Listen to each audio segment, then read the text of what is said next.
Hello बच्चों, let's read the question. The question is, impending state of motion is a critical borderline between static and dynamic state of body. A block of mass m is supported on a rough vertical wall. अगर wall rough है इसका मतलब उस block के बीच में और wall के बीच में क्या लगेगा? Friction लगेगा.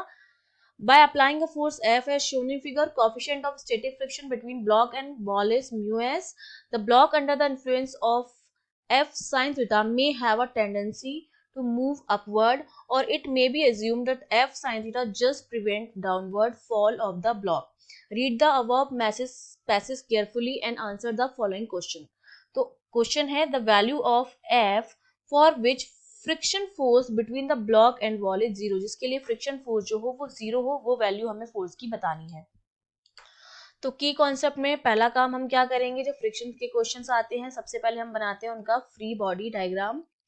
फ्री बॉडी डायग्राम बनाकर हम उस पर बहुत सारे जितने भी फोर्सेस लग रहे होते हैं, चाहे वो वेट हो, चाहे वो फ्रिक्शन हो, चाहे वो हॉरिजॉन्टल फोर्स हो, वो फोर्सेस लगाते हैं और उसके बाद हम उन फोर्सेस को क्या करते हैं, बैलेंस करते हैं. ठीक है, तो देखिए यहाँ पर हमारे पास फोर्स F लग रहा है थीटा एंगल पर, तो इसके दो कंपोनेंट हो जाएंगे. एक तो हो जाएगा F cos थीटा इस डायरेक्शन में और एक हो जाएगा F sin थीटा.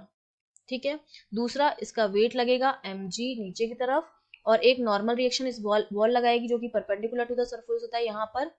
अब हमने मान लिया है कि जो फ्रिक्शन फोर्स है, सपोज ये नीचे गिर रहा है तो इसके ऊपर ये फ्रिक्शन फोर्स लगेगा F और इस F की वैल्यू जो होती है वो म्यू n के बराबर होती है.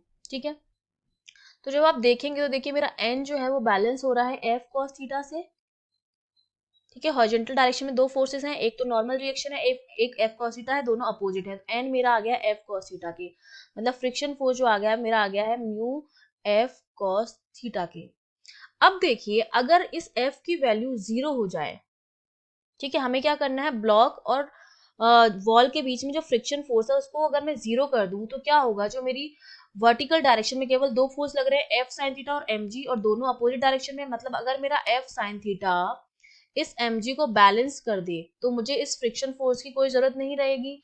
तो मैं लिख सकती हूँ कि अगर मेरा फ्रिक्शन फोर्स जीरो हो जाए तो उस कंडीशन में मेरी जो इक्वेशन बनेगी वर्टिकल मोशन वो मेरी क्या बनेगी, जो मेरा F sin थीटा होगा वो mg के क्या हो जाएगा, बराबर हो जाएगा, क्योंकि दोनों जो है सेम डायरेक्शन में लेकिन अपोजिट है.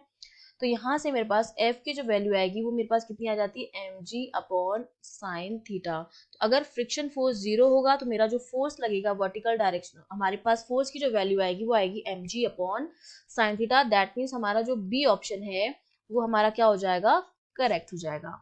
I hope you understood well. All the best.